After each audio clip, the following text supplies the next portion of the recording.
Lesson 1 English parts of speech. Hello दोस्तों, आज हम सीखेंगे इंग्लिश के 8 पार्ट्स ऑफ स्पीच को आसान भाषा में।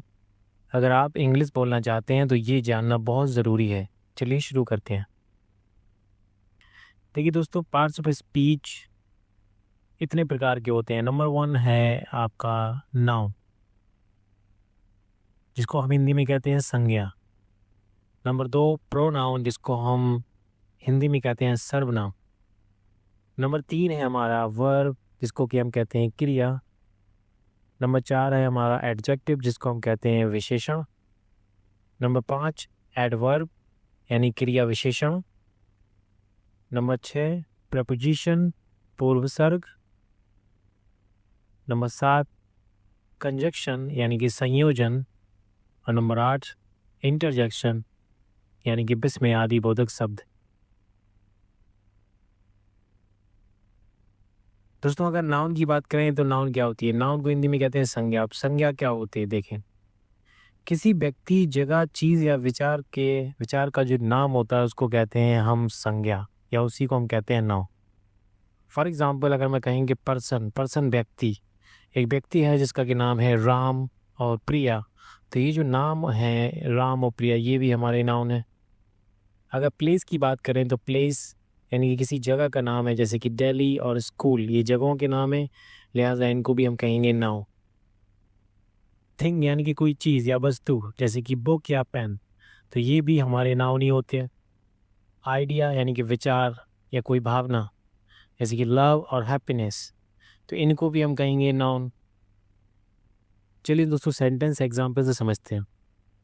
इस वाले सेंटेंस में दोस्तों लिखा हुआ है Ram is a good boy, Ram एक अच्छा लड़का है।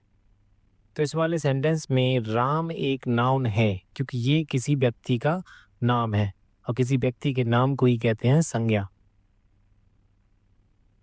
और अगर हम बात करें तो बॉय भी यहाँ पर एक नाउन है, क्योंकि बॉय किसी एक प्राणी को कहते हैं, क्रीचर को कहते हैं, जिसको हम कहते हैं बॉय।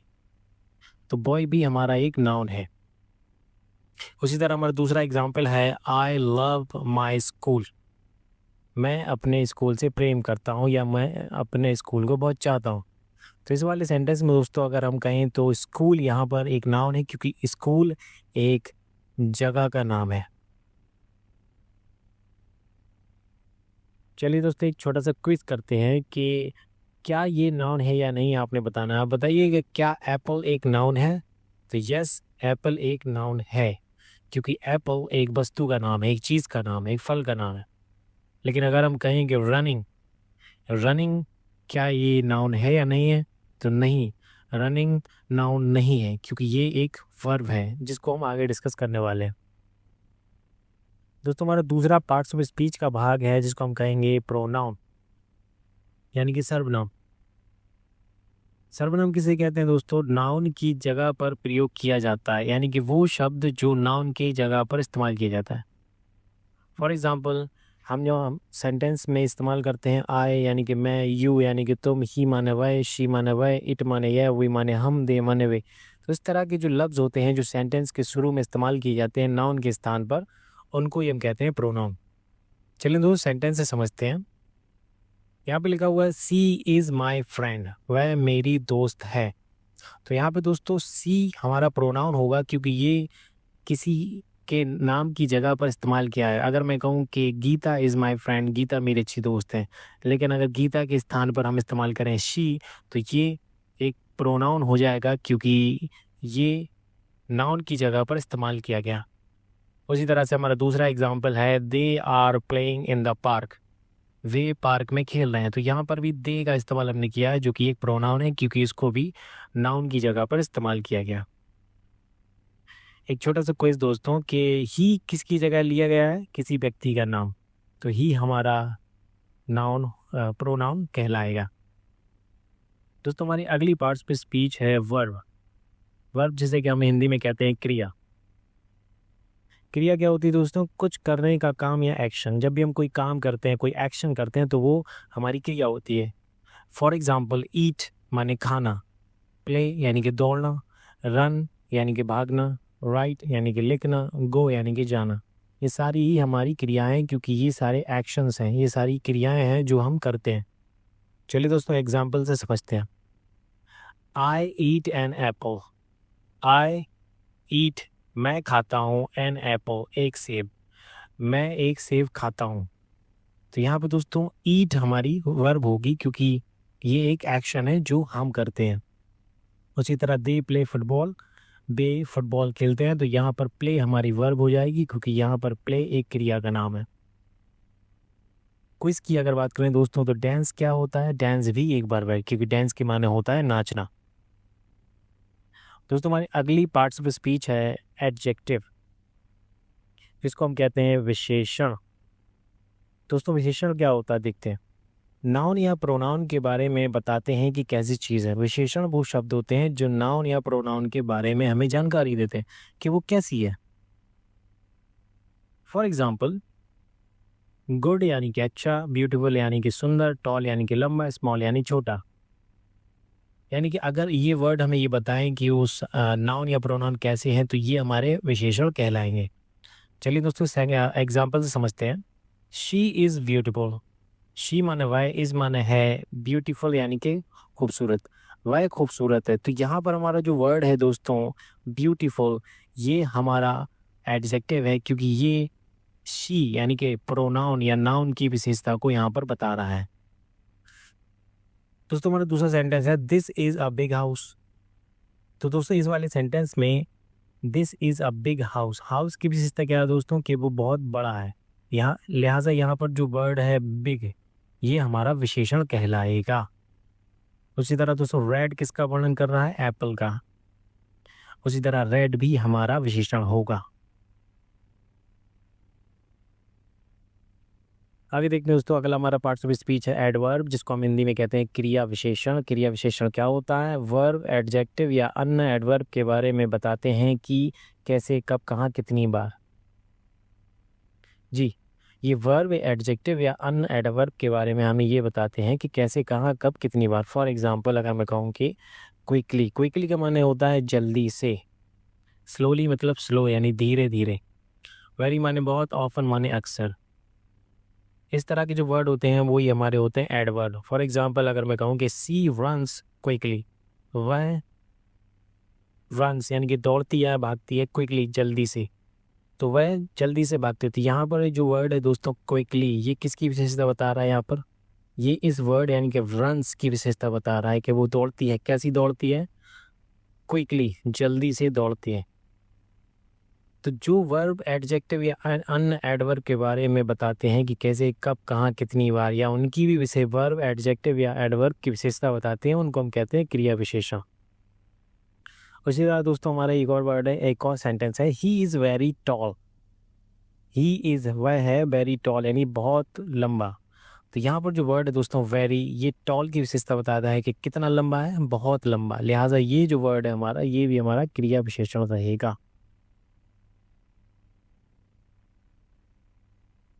दोस्तों हमारा अगला पार्ट्स ऑफ स्पीच है प्रीपोजिशन, जिसको हम कहते हैं पूर्व सर्ग। पूर्व सर्ग क्या होता है दोस्तों? नाउन या प्रोनाउन और सेंटेंस के अन्य हिस्सों के बीच में जो संबंध बताते हैं उनको हम कहते हैं नाउन। जैसे कि in, on, at, under, over. For example अगर मैं कहूँ the book is on the table, तो दोस्तों इस वाले सेंटेंस को बड़े ध्यान से देखने की ज़रूरत है कि इस वाले सेंटेंस में कहा गया कि द बुक यानी कि किताब, इज़ माने कि है, ऑन द टेबल, टेबल पर। तो यहाँ पर जो वर्ड है दोस्तों ऑन, ये हमारा प्रीपोजिशन है, क्योंकि इस बुक का ताल्लुक टेबल से कैसा है कि किताब हमारी टेबल के ऊपर रखी हुई है। तो ये जो वर्ड होते हैं दोस्तों on, in, at, under, over वगैरह वगैरह, यही होते हैं हमारे प्रीपोजिशन।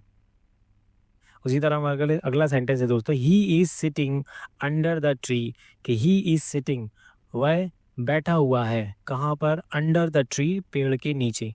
तो ही का ताल्लुक पेड़ से क्या है कि वो पेड़ के नीचे बैठा हुआ है। लिहाजा ये जो वर्ड है अंडर, ये हमारा प्रीपोजिशन है, क्योंकि ये पेड़ में ही की जगह को बताता है। दोस्तों हमारा अगला हमारा पार्ट्स ऑफ स्पीच है कंजक्शन, जिसको हम कहते हैं संयोजन। शब्दों, वाक्यों या क्लॉजेस को जोड़ने के लिए इसका इस्तेमाल किया जाता है। मतलब दो सेंटेंसेस को या दो क्लॉजेस को जोड़ने के लिए इसका इस्तेमाल किया जाता है। जैसे आपने वर्ड सुने होंगे दोस्तों, एंड, बट और बिकॉज। अगर हम एग्जाम्पल की बात करें दोस्तों, यहाँ पे लिखा हुआ I like T and coffee. तो यहाँ पे दो चीज़ें आती हैं दोस्तों कि आई लाइक मुझे पसंद है टी, कॉफ़ी, चाय और कॉफ़ी। तो अगर मुझे दो चीज़ें एक साथ कहनी है तो मैं उनके बीच में एंड का यूज़ करूँगा, क्योंकि मुझे चाय और कॉफ़ी का इस्तेमाल या कॉफ़ी अच्छी लगती है। तो लिहाजा ये जो वर्ड है एंड, ये इन दो क्लॉजेस को जोड़ रहा है, इसलिए इनको कहते हैं कंजक्शन। जोड़ने वाले को कंजक्शन कहा जाता है। उसी तरह हमारा अगला सेंटेंस है दोस्तों, सी इज़ टॉल, कि वह लंबी है but weak. She is tall, वह लंबी है बट वीक, लेकिन कमज़ोर है। तो यहाँ पे टॉल तो है लेकिन वीक भी है, और इन दोनों के बीच में कनेक्शन बताने के लिए हमने इस्तेमाल किया है बट का। सी इज़ टॉल, वह लंबी है बट वीक, लेकिन वीक है यानी कमज़ोर है।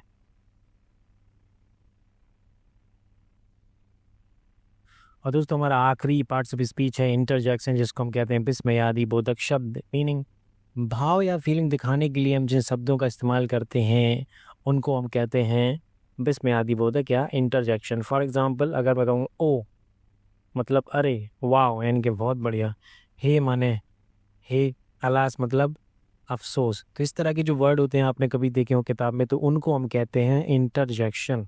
फॉर एग्जांपल देखते हैं दोस्तों, wow this is amazing. This is amazing ये कमाल का है, और उसके पहले दोस्तों हमने इस्तेमाल किया है वाव का। तो ये जो वर्ड है वाव, ये बताता है कि हमें कोई चीज़ कितनी अच्छी लगी, यानी कि ये हमारी भावनाओं को, हमारी फीलिंग्स को दिखाने का काम कर रहा है। वाव, जब हम कोई खूबसूरत चीज़ को देखते हैं तो उसको कहते हैं वाव, ये कितनी बढ़िया है। तो लिहाजा इस तरह की जो वर्ड होते हैं वाव, ओ, जिनसे हमारी अलग अलग फीलिंग्स का पता चलता है, उनको ही हम कहते हैं इंटरजेक्शन। तो दोस्तों आज हमने पार्ट्स ऑफ स्पीच के बारे में सीखा। याद रखिए कुछ ज़रूरी बातें कि इंग्लिश के हर सेंटेंस की नींव पार्ट्स ऑफ स्पीच पर टिकी होती है। कुल 8 पार्ट्स होते हैं, noun, pronoun, verb, adjective, adverb, preposition, conjunction और इंटरजेक्शन। अगर इनका बेसिक समझ आ गया तो इंग्लिश बोलना और लिखना आसान हो जाएगा। रोज़ प्रैक्टिस ज़रूर करें, छोटे वाक्य बनाइए और बोल कर देखिए। अगर वीडियो अच्छा लगा हो तो इसे लाइक और शेयर करें, और इंग्लिश को आसान तरीके से सीखने के लिए चैनल को सब्सक्राइब करना मत भूलिए। प्रैक्टिस करते रहिए, धीरे धीरे आपकी इंग्लिश इम्प्रूव होगी। मिलते हैं अगले वीडियो में, धन्यवाद। और अगले वीडियो में हम पार्ट्स ऑफ स्पीच की जो डिटेल्स हैं उनके बारे में बात करने वाले हैं। तो थैंक यू सो मच।